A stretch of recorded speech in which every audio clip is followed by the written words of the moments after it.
1. SEC Commissioner Greg Sankey backs 9-game conference schedule. 2. SEC Football Media Days, Day 4 highlights, Texas A&M, Missouri, and more. 3. 5 things we learned from SEC Media Days 2025. 1. SEC Commissioner Greg Sankey backs 9-game conference schedule.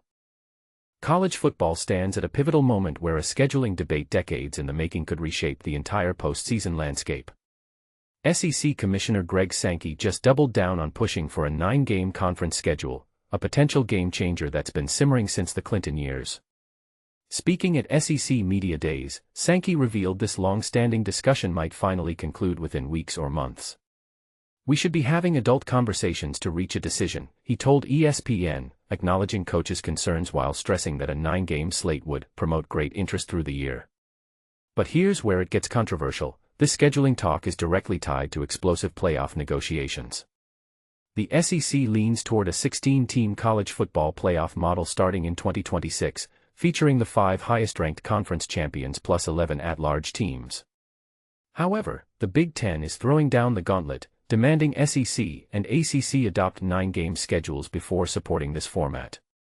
And this is the part most people miss: these two powerhouse conferences essentially control the playoff's destiny, backed by a binding memorandum signed by all FBS commissioners and Notre Dame's athletic director. Sankey dropped another bombshell: he hasn't ruled out a 14-team playoff either, noting it remains an option since being proposed in January 2024. While these interconnected decisions feel overwhelming, Sankey clarified the only hard deadline: ESPN's TV contract requires determining the 2026 format by November 30th. The current 12-team model, with 5 automatic champs, stands unless changed by that date. Now, we want your take: is the SEC's 9-game push necessary for playoff progress, or does it unfairly burden teams? Should the Big Ten yield on automatic qualifiers? And crucially, is 16 teams too many, or the perfect evolution for college football? Sound off below with your boldest opinions. 2. SEC Football Media Days, Day 4 highlights, Texas A&M, Missouri, and more. The SEC Football Media Days wrapped up on Thursday, July 17th, marking the conclusion of a significant event in Atlanta that featured a plethora of news conferences and media interactions.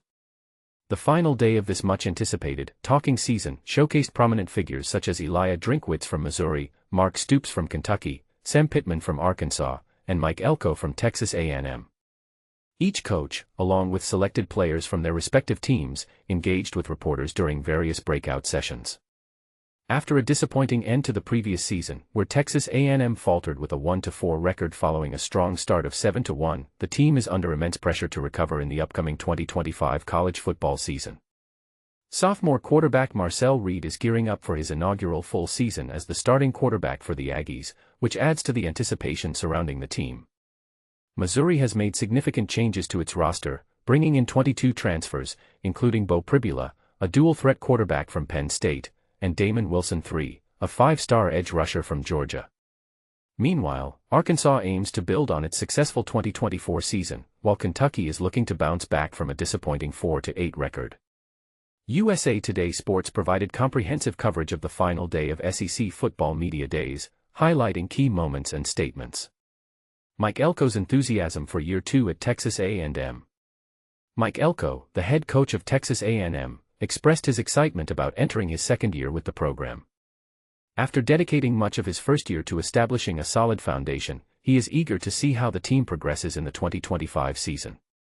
He also shared his optimism regarding the growth of quarterback Marcel Reed during the offseason, as Reed prepares for his first complete season as the Aggies' starting quarterback. A lighthearted moment from Mike Elko.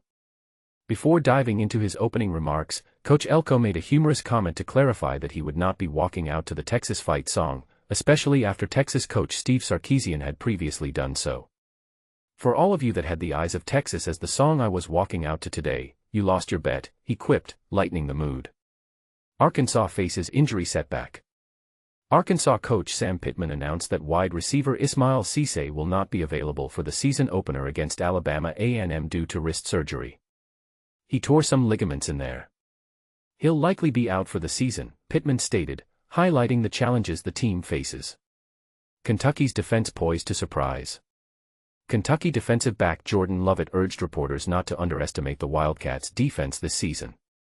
Despite allowing an average of 345.5 yards per game last year, which ranked 10th among SEC defenses, Lovett is confident that they will exceed expectations. "We will surprise people. Like I said, we are the underdogs of defenses. It's been a little rough around the edges, but be prepared for me to give my all too. I've been working my butt off," he asserted. Josh Caddis on Kentucky's 2025 vision.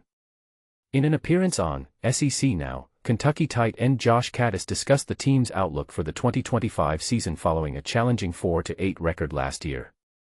"The year didn't go as we planned, but we are looking to move forward. We start 0-0 this season. We have 50 new guys coming in from the transfer portal, so they don't know much about that. They know about the culture and what we are trying to do this year," Caddis explained. He emphasized the team's core values of attitude, toughness, and pride, which they strive to embody daily. Mark Stoops on college football playoff discussions. Mark Stoops admitted that he hasn't closely examined the various college football playoff format models currently being discussed, as he is focused on his own program. "I have a lot of work to do.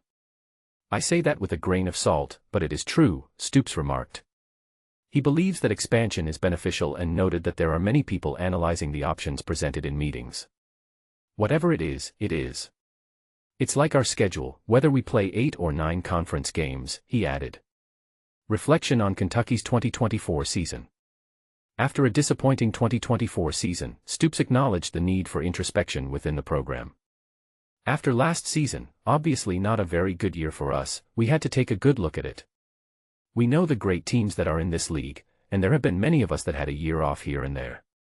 I had to take a good step back and analyze everything in our program," he stated. He also mentioned that Kentucky needed roster changes, leading to the acquisition of 50 players from the transfer portal. Eliah Drinkwitz advocates for a 9-game SEC schedule. During the media days, SEC Commissioner Greg Sankey discussed the potential for a 9-game SEC regular season schedule, similar to the Big Ten's format.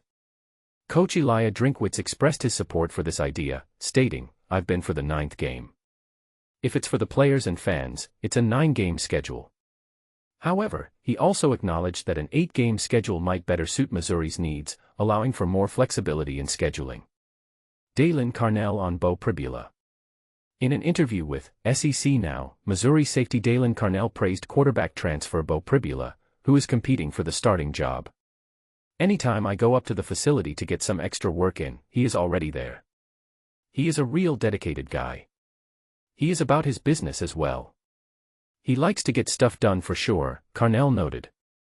Pribula, who transferred from Penn State, had an impressive season last year, completing 74.3% of his passes and contributing significantly on the ground.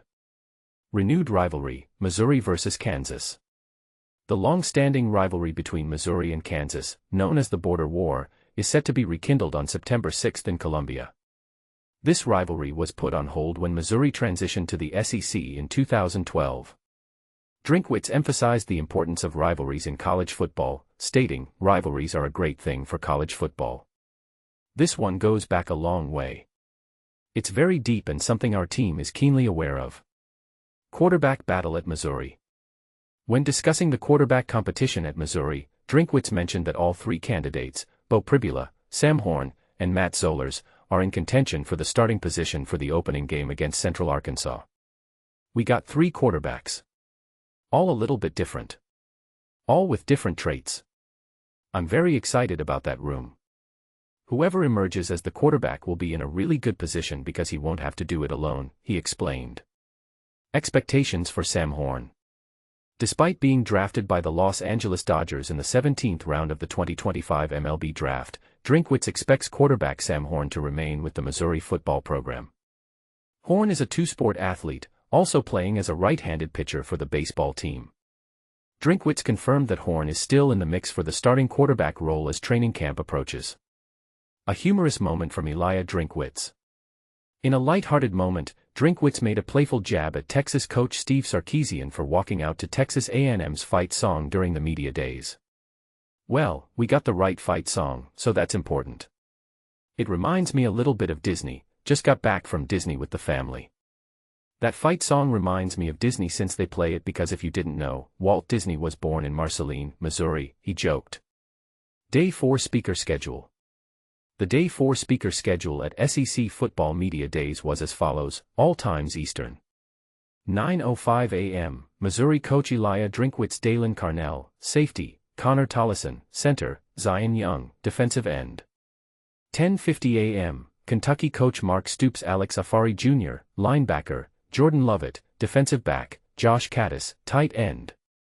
1 p.m., Arkansas coach Sam Pittman, Cam Ball, defensive lineman, Talon Green, quarterback, Xavier Sori Jr., linebacker. 2:45 p.m., Texas A&M coach Mike Elko will lead 3, defensive back, Marcel Reed Adams, offensive lineman, Torian York, linebacker. Location of SEC Football Media Days 2025. The 2025 SEC Football Media Days took place at the College Football Hall of Fame and the Omni Atlanta Hotel at Centennial Park in Atlanta. Broadcast information for SEC Media Days. Fans could catch the SEC Media Days on the SEC Network and ESPN2. The SEC Network provided extensive coverage through programs like SEC Now and The Paul Feinbaum Show, while ESPN2 aired a 1-hour segment from 8 p.m. to 9 p.m. Eastern Time. Streaming options included the ESPN app, which requires a TV provider login, and ESPN Plus, as well as Fubo, which offers a free trial for new subscribers.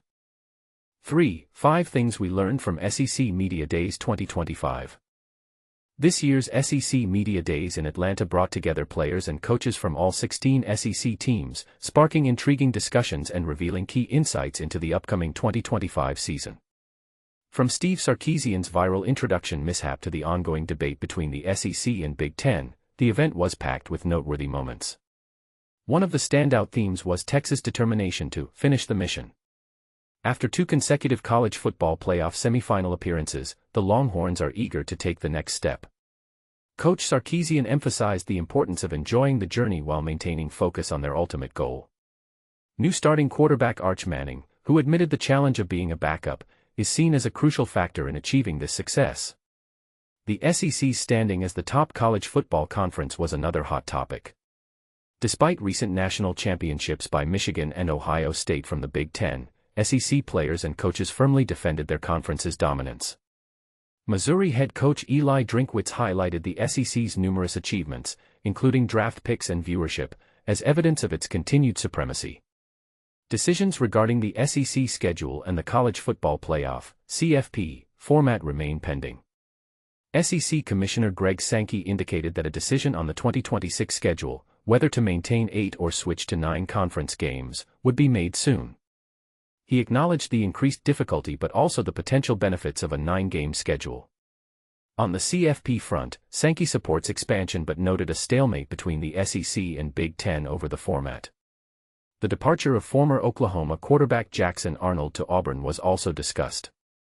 Coach Brent Venables reflected on the challenges Arnold faced and expressed regret over the circumstances that led to his transfer.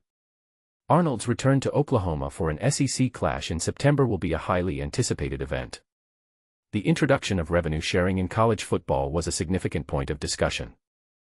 SEC Commissioner Sankey addressed the uncertainties and challenges associated with this new era, emphasizing the shared responsibility among conferences and campuses.